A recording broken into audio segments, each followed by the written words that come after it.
Hello and welcome to my channel. My name is Milo. Today we're going to be talking about the Invasions mode for Mortal Kombat 1, specifically Seasons 1 through 3 of the mode. Now, if you don't know what Invasions mode is, it unlocks after the main campaign is finished. It allows you to explore different zones and defend Earth from all the variant alternate timeline characters that are introduced at the end of the campaign. So if you haven't bothered with this mode, what have you missed out on? Which season has been the best? Well, first, let's start with the story. Each season has a different invading force from a timeline where instead of Liu Kang, one of the other main cast molded the events of history. Season 1 was Scorpion, and not the Kuai Liang retcon Scorpion that Liu Kang introduced. The real Scorpion, Hanzo Hasashi. Upon arrival in this timeline, Hanzo finds out that Kuai Liang is actually the one that is with his wife. Justifiably so, after seeing that this timeline has not only robbed him of his identity, but his wife as well, decides to wipe the timeline out in its entirety. This variant Scorpion story actually has a positive end though. After he is defeated, Liu Kang uses the hourglass to find a timeline where the roles were reversed. In that timeline, Harumi lost Hanzo instead of the other way around. So Scorpion gets to live happily ever after with his new Scorpion wife, presumably universe hopping and killing every Quan Chi in the multiverse. Season 2, Season of the Blood Moon. In a timeline where the vampires conquered all the realms, now they seek to do the same thing but to the other timelines. It's unclear just how many people get infected with this vampirism, but we know for sure that Kung Lao, Katana, and Smoke all get infected. After the conquest-bound Natara is eliminated, Liu Kang uses the hourglass to travel to a timeline where the vampires aren't so bad. He brings a couple back and they help restore Katana, Kung Lao, and Smoke back to normal. No happy ending for the villain this time around. Season 3, The Cryomancer. This season's premise is very similar to the Natara one, just instead of wanting everybody to be vampires, Bi-Han instead wants everybody to be Lin Kuei. Once Bi-Han is defeated, they give him the chance to surrender, but he refuses. So they have Ermac blow him up. Afterwards, the remaining Lin Kuei retreat back to their own timeline. But what about the actual gameplay? What do you do in Invasions mode? Well, you start with only one zone unlocked, and as you progress, you unlock more until you get to the final zone, which has the boss of that season. Each zone has a mid-boss and a final boss, as well as test your might and survival challenges sprinkled throughout. As you progress, you acquire talismans, which grant you beneficial effects in your fights. Each has their own gimmick, some more interesting than others. Another common reward is palette swap skins for various fighters, themed around that specific season. Once you beat the final boss for a particular season, you acquire an item that lets you go back to the previous zones and fight more bosses that were previously inaccessible. However, these boss fights are not nearly as interesting as the final bosses for each of the individual zones. A lot of them are just damage sponges. The real draw of these hidden areas is to acquire the additional skins that they offer. And now, new to Season 3, after you beat the final boss of the season, you also unlock Titan fights, which are additional super bosses you can fight at the pyramid that are on par with the final boss of the season. Now, a lot of these super bosses are actually very interesting fights, and it makes me wish that things like this had been incorporated into the main story in some degree, because at the end of the day, all the fights in the campaign are just regular fights. Even the final battle against Titan Shang Tsung is a letdown.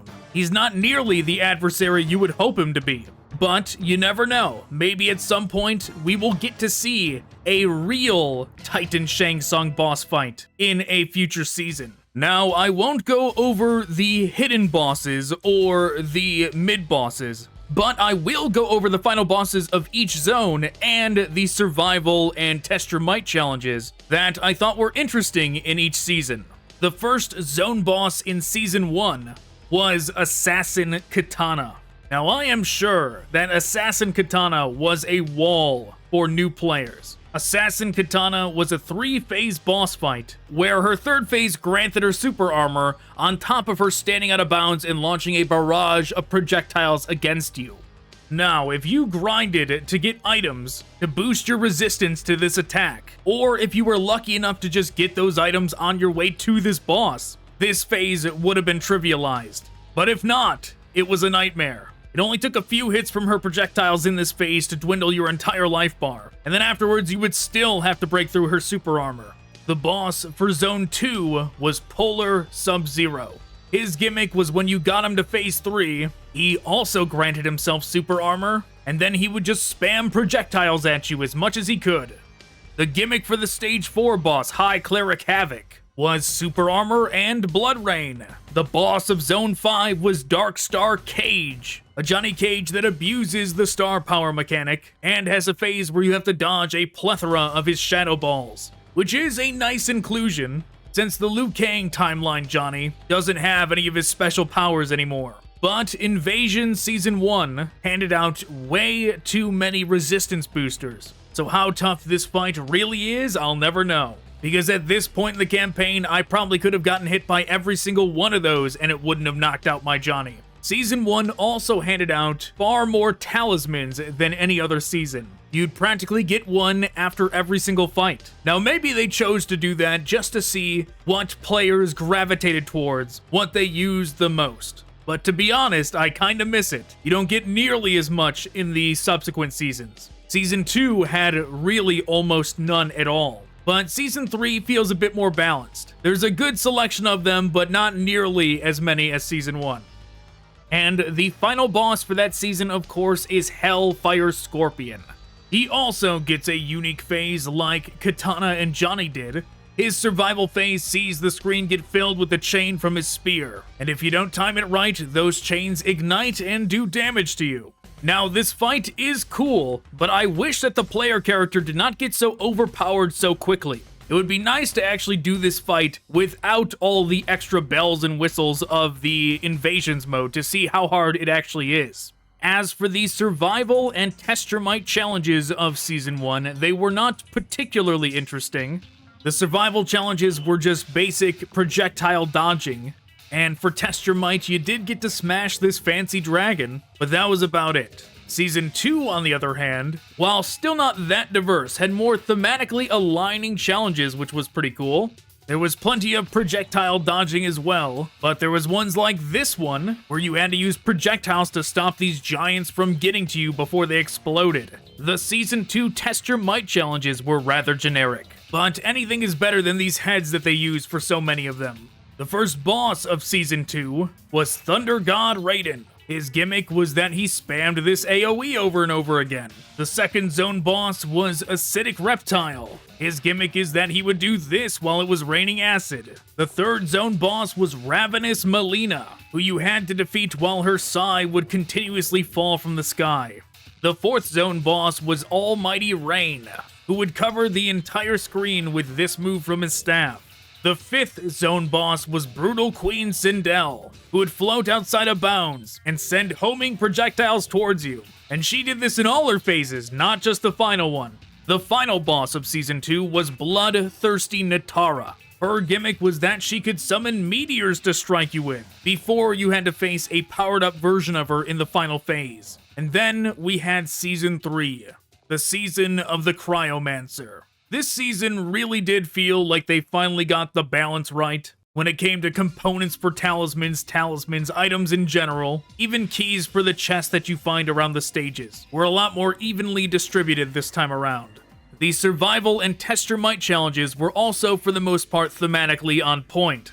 For example, there was a survival challenge where you had to hit this crystal consistently before these walls of ice would crush you. There was another where you had to hit this ice crystal consistently to build yourself an ice wall that would then periodically melt. So if you didn't build your wall fast enough, the heat would then eat away at your health. This one wasn't thematically accurate, but it was still pretty cool. It saw you covered by a shield while a laser from the sky would try to kill you. And then in the short time between laser blasts, you had to clear out all of these floating meteors. And you had to do it quick. It does not give you much time at all to clear them out. There was another fun one where you had to break a certain number of rocks as they flew at you, and you had to do that within a time limit as well. This one, I believe, also made an appearance in Season 1. However, there is a more thematically accurate version later on, where you have to break a certain amount of rocks falling from the sky, but you have to do so while slipping on ice. As for the Test Your Might challenges, there were not a ton that were thematically on point, but there was some. There was a block of ice you had to smash, there was a snowman you had to smash, there was a weird zombie arm you had to smash. There also was a thematically on-point talisman you could get, which was a squirrel on a Roomba that would drive out and shoot candy canes at the opponent. Speaking of talismans, there was one that just completely lied in its description. It claims to summon a horde of Tarkatans. I thought, wow, that sounds pretty cool, I'll use that one. Only to find out what it actually means is a single tiny Tarkatan that rushes the enemy and explodes on contact. He actually just counts as a projectile. The first zone boss of Season 3 is Badass Baraka, which despite him having a icy palette swap, his gimmick is that he engulfs himself in flame and starts hurling spark balls at you. The second zone boss was Slaughter Khan, who made the air green and misty and spammed this ground smash over and over. The third zone boss was Deadly Vapor Smoke. This smoke actually did have a survival phase, but the projectiles were just smoke bombs, so it wasn't really that big a deal. His next phase was fighting against him while he was entirely invisible. The fourth zone boss was Golden Goddess, who spams projectile ethereal fists as much as she can get away with. But the tiny Tarkatan stops her pretty well. The fifth zone boss is Sinister Shang Tsung. I was a big fan of this one. Shang Tsung summons a Soulnado, so not only do you have to try and get away from the Soulnado that is pulling you into it, but you have to defend yourself against the souls that are also getting pulled into it. It's worth noting that this was actually a fourth phase as well. He does this after you've already depleted his health bar 3 times. And the final boss of Season 3 is Arctic Sub-Zero. For Arctic Sub-Zero, Phase 1 is pretty normal. Phase 2, he starts to do a little bit of projectile spam. Phase 3 is where things start to get rough. He grants himself super armor and does a move that if you do not evade it, instantly kills you. His final phase, which it's neat that they actually included this in here, is actually a nod to the original Mortal Kombat movie, whereas a aura of ice expands away from him. If it touches you, you die. You have to launch a bucket of water towards him to actually finish him off with an icicle that forms through that aura of ice. Now for the new feature, the Titan fights. The two that are available are the Conqueror, Shao Kahn, and Fallen Angel Ashra. Now, out of these two, the Ashra fight is actually more interesting. Shao Kahn just does a lot of ground slam spam. Meanwhile, Ashra has actually multiple interesting phases. She has a phase where she flies around the ring, only unlike the typical survival phases, you can actually hit her while she's in the air. She does have a traditional survival phase as well though. But then the coolest thing, if you make it past all that, she actually grows into a giant form. But yes, out of all of these, my personal favorite boss fights that they have done so far were Katana, Shang Tsung, Scorpion, Sub-Zero, and Ashra. So if you haven't done Invasions, that's pretty much everything you've missed so far.